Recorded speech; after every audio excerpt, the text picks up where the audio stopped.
Now let's go to the time cards. There are two pages which we can consider as the employee time cards. So these are the list view and the day view.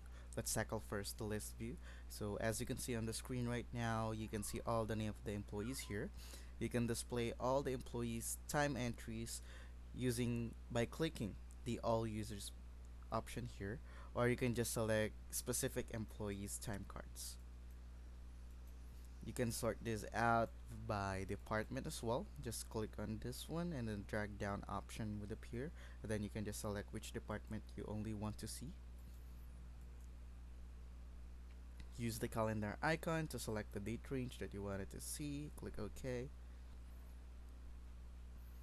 You can filter it out by job name or by PTO name, and you can also filter it by shift name. So we have a print report button here. So if you click on this one, it should redirect you to a print preview page or the report page where you can just select which report you want to print out or to download. So if you're clicking on a CSV or Excel file, it should download the file, and if we're looking for a PDF file, it should show you a print preview page of what you would be seeing when you try to print it out or to download it. Now let's go back to the list view. Now here on the list view page, you have three green buttons here. So we have add entry, add adjustment, and add absence.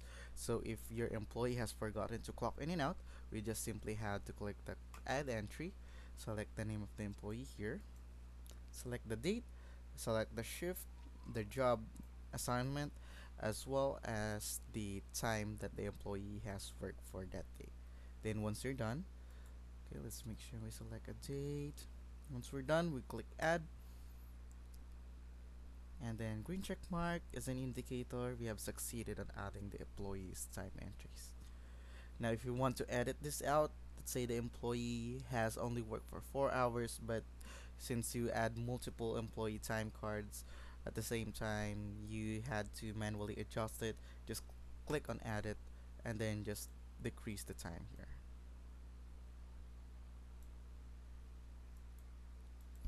Click OK, click save, and then it should be good to go. Then you can also delete it. Just click the delete button, confirm the deletion, and then it will be gone right away. Now we have add adjustment, so we just click add adjustment here. The same thing as adding an entry. Select the name of the employee, select the date, and then select the adjustment type. So this one is set up on the setting page. So let's say absent hours. So this would be what you would be seeing. You set it up here at the hours adjust types on the setting page. So as we adjust absent hours,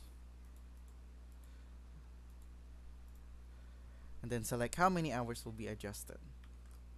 Let's say 4 hours only. Click add, and it should reflect right away.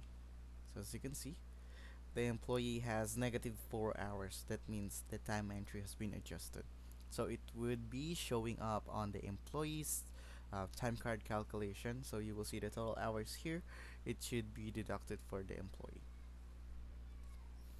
So let's say Condo Alley here. So here. So here is the paid hours only for this employee. Only 9 hours. Then the next thing we have is add absence. So this is if you want to manually add the employee's absences. You just have to click add absence. The same thing, select the name of the employee, select the date, select the shift, the PTO code that is going to be used for the absence.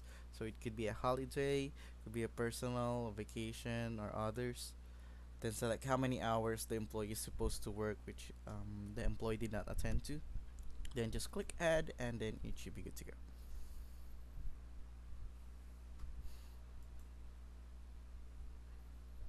Now let's go to the day view. So the day view is the same thing as the list view page, only the day view is much more detailed. So as you can see here, you can only view one employee time card at a time, but you will see that the format that you're seeing, it's it's way more proper, if I would say. So as you can see here, you see the time in, the time out for the day, regular hours here, overtime hours here, double time hours, the PTO hours, and then of course the number of paid hours and unpaid hours, and then the total for the day. As you will see here as well, the job or the absence code or the shift that the employee is clocked in and out.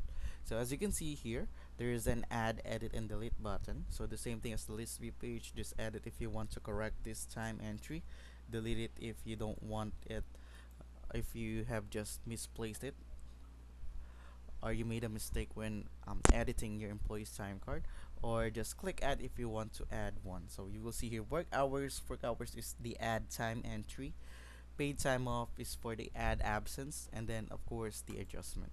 So the same thing, you just select the shift, the job, the date, and then the working hours, and then just click add and you should be good to go.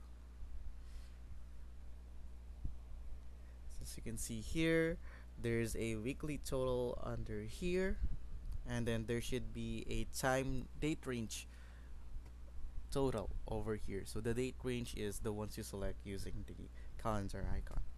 So if you want to approve this employee's time card as well, you can do that using the debut page, so you don't have to go to the approve page. So the debut and the approve page share the same function, so they can add, edit, and delete a time card, and then you can also approve the time card. And then for the debut, to approve a time card, just select the date range you want to approve, and then just click approve. So as you can see here, there will be a check mark on the employee's time card once it is approved, and you will see that there is an unapproved button here once you have selected a date range that has been approved for the hours. Now let's go to the approved page. So as I've mentioned, approved page and the debut page share the same function. They can approve the employee's time card, and they can also add, edit, and delete a time entry. You will see the same format: add, edit, delete button. Click on add if you want to add time entry, absences, or adjustment, and then click edit if you want to correct a time entry, and then click delete if you want to remove it. So as you can see here, there are little boxes here at the end of each time card. So you just select that one. It doesn't matter what date range you select. The only ones that going to be approved or unapproved will be the ones with the check mark on its boxes. And as you can see, the column here for the manager would show the name of who approved the time card, and for the employees, if the employee approved their time cards, it would simply just turn to green and yes. So that's it for the list view, debut, and the approved page.